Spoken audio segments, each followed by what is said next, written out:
Part 6. Here, Christine tells how the third lady told her who she was and her function, and how she would help build the high roofs of the towers and palaces, and would bring to her the queen, accompanied by noble ladies. Afterward, the third lady spoke and said, "My friend Christine, I am Justice, the most singular daughter of God, and my nature proceeds purely from his person. My residence is found in heaven, on earth, or in hell. In heaven, for the glory of the saints and blessed souls. On earth, for the apportionment to each man of the good or evil which he has deserved. In hell, for the punishment of the evil. I do not bend anywhere, for I have not friend, nor enemy, nor changeable will. Pity cannot persuade me, nor cruelty move me. My duty is only to judge, to decide, and to dispense according to each man's just deserts. I maintain all things in their condition. Nothing could be stable without me. I am in God, and God is in me, and we are as one and the same. Who follows me cannot fail, and my way is sure. I teach men and women of sound mind who want to believe in me to chastise, know, and correct themselves, and to do to others what they wish to have done to themselves, to distribute wealth without favor, to speak the truth, to flee and hate lies, to reject all viciousness.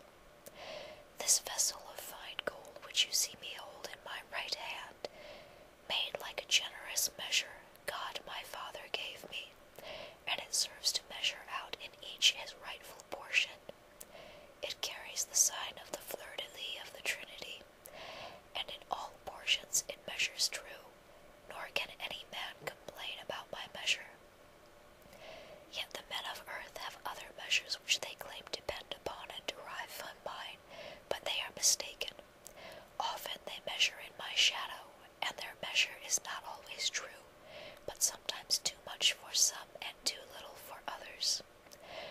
I could give a rather long account of the duties of my office, but, put briefly, I have a special place among the virtues, for they are all based on me. And of the three noble ladies whom you see here, we are as one and the same. We could not exist without one another, and what the first disposes, the second orders and initiates, and then I, the third, finish and terminate it. Thus I have been appointed by the will of us three ladies to perfect and complete your city, and my job will be to construct the high roofs of the towers and of the lofty mansions and inns which will all be made of fine shining gold.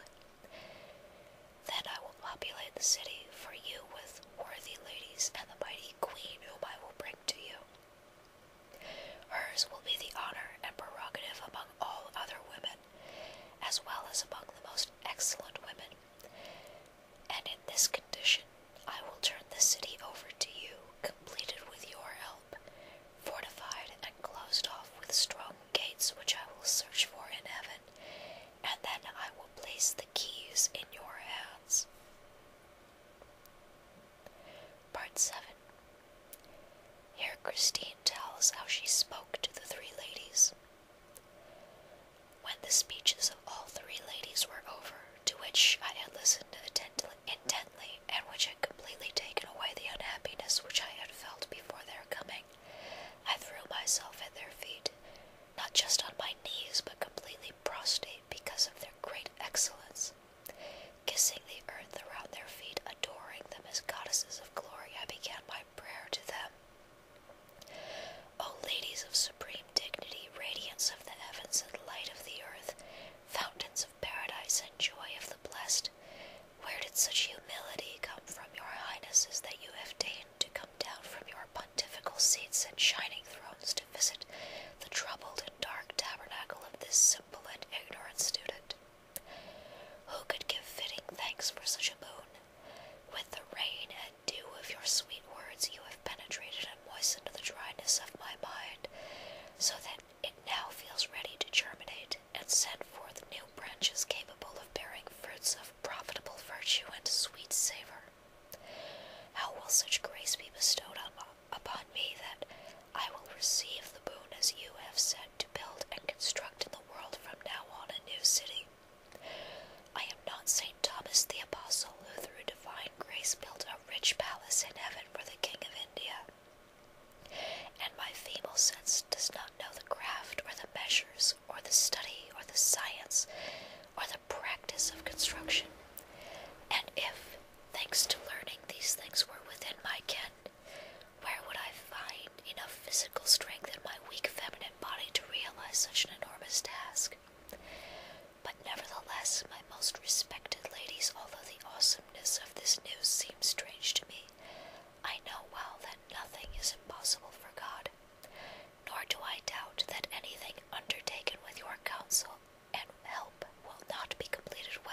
stood up to obey her commands, and thanks to these 3 ladies, I felt stronger and lighter than before. She went ahead, and I followed behind, and after we had arrived at this field, I began to excavate and dig, following her marks with the pick of cross-examination. And this was my first work. Lady, I remember well what you told me before dealing with the subject of how so many men have attacked and continue to attack the behavior of women. That gold becomes more refined the longer it stays in the furnace, which means the more women have been wrongfully attacked, the greater waxes the merit of their glory. But please tell me why and for what reason different authors have spoken against women in their books, since I already know from you that this is wrong. Tell me if nature makes man so inclined, or whether they do it out of hatred, and where does this behavior come from? Then she replied, Daughter, to give you a way of entering into the question more deeply, I will carry away this first basketful of dirt. This behavior most certainly does not come from nature, but rather is contrary to nature, for no connection in the world is as great or as strong as the great love which, through the will of God, nature places between a man and a woman. The causes which have moved and which still move men to attack women, even those authors in those books, are diverse and varied, just as you have discovered. For some have attacked women with good intentions, that is, in order to draw men who have gone astray away from the company of vicious and dissolute women, with whom they might be infatuated, or in order to keep those men from going mad on account of such women, and also so that every man might avoid an obscene and lustful life.